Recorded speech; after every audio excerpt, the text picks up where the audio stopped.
Nostalgia bait. It's a relatively new, very commonly used term throughout the film community, and you guys listening to this video have probably heard the term before too. You probably have some idea of what it is, but to make it clear for this video, let's lay out a definition. Nostalgia bait.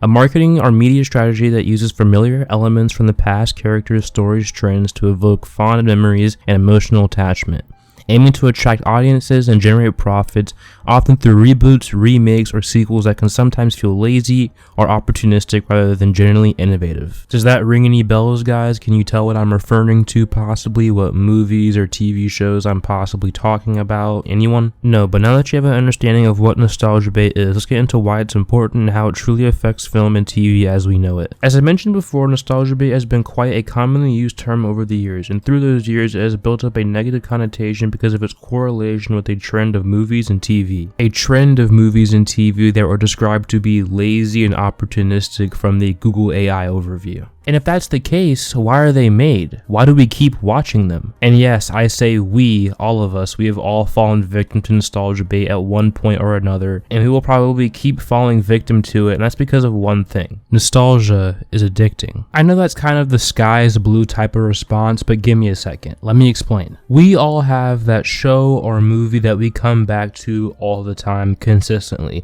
Even though we know everything that happens in that movie or show down to a detail, we continue to watch it. Why? Now you might say, oh, it's because of the elite storytelling and amazing writing and great set pieces. That might be part of it for sure, but I don't believe that's the sole reason as to why you're on your 8th rewatch of The Empire Strikes Back or The Walking Dead. There's something else, and that something else is nostalgia. It could be the nostalgia of how you felt watching it for the first time, or maybe the time period when you were watching it. Maybe you were a little kid when you first watched The Empire Strikes Back, so when you watch it now as an adult or older, it brings you back to those, happy times. Or let's take this from a different angle. Christmas movies. I feel like the whole point of Christmas movies, especially for adults, is that nostalgia factor, that nostalgia of waking up on Christmas morning, unwrapping presents, that warm fire, the cookies, the milk, the pajamas, all of that, I feel like most of Christmas movies in itself is nostalgia, right? Like there's definitely a few out there that are kind of their own,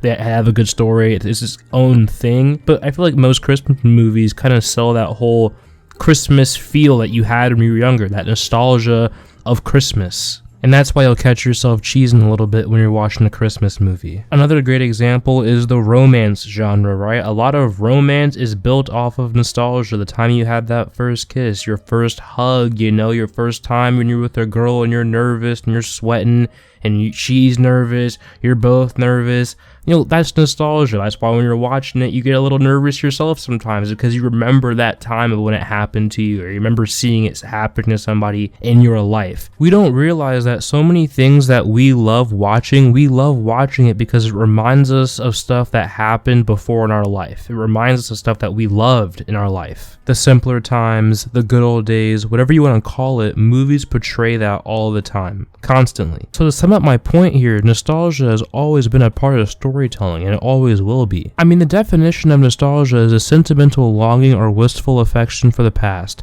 typically for a period or place with happy personal associations. That is like so many movies and TV shows. It's the entire coming of age genre. So now that it's established that storytelling and nostalgia are like two peas in a pod, why do people hate nostalgia bait so damn much? Or at least pretend to hate? Because the same people who say they hate nostalgia bait so much are going to be the first person to go watch the next prequel of some major series, or like a new Batman movie, but it's on like some Spider-Man No Way Home type shit. So it's like every single Batman from every single Batman franchise.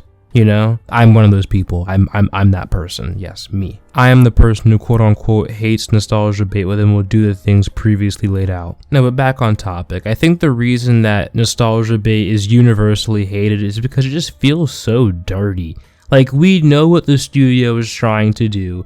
We know that you're trying to pull out nostalgia. We know you're trying to wring all the milk you can out of that cow. We know you're trying to milk all you can from it. And usually it's lazy, like I mentioned in the nostalgia bait definition. Usually it's lazy and uncreative. They're just trying to get that nostalgia and get people in seats because it's like a known IP. And it just feels so dirty, and it feels like they're using what you love to get your money, basically. I mean, you got the new Ghostbusters movies, the live action Disney animated movies, you got Jurassic Park. All of these are pretty much just nostalgia bait slop. These movies really have no soul, no story, they don't really matter. The only thing that they can really do is just pull from the massive IP that they're from, and in turn pull from all that nostalgia and get people in seats and get people to watch it. Because these companies truly understand how powerful nostalgia can truly be. They understand it for all the reasons I listed out before, how it can make you feel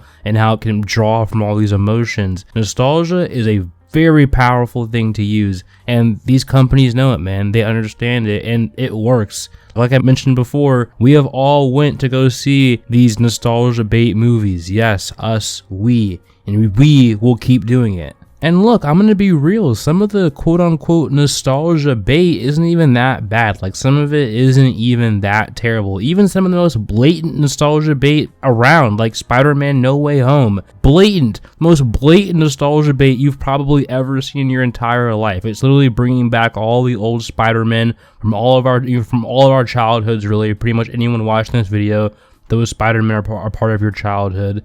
Most obvious nostalgia bait, but I didn't care. I still loved it. I'll watch it again. It was fun, man. Like, yeah, dude, I like nostalgia. Like, I like the slop, but I wouldn't even call it slop. It was like elevated slop. Like, the movie definitely wouldn't be nearly as good if it didn't have all the 3 Spider-Men, but I would not call it slop for sure. It's definitely not like Jurassic Park trilogy type bad. New Jurassic Park trilogy, not old, okay, let me make that clear. Or the Deadpool Wolverine movie, I really enjoyed that one. I had a lot of nostalgia bait. It was pretty much like fully nostalgia bait, like so much nostalgia bait, but I fucking enjoyed it, man. It was really good. I liked the movie a lot. I really fully enjoyed it. Like the end credits of it, where like it has like the music and it shows like all the old like X-Men and all that stuff. Like that shit actually almost made me cry because of the nostalgia of me being a little kid watching all of those movies. Like that is how like strong nostalgia bait is. Like that's how powerful it is,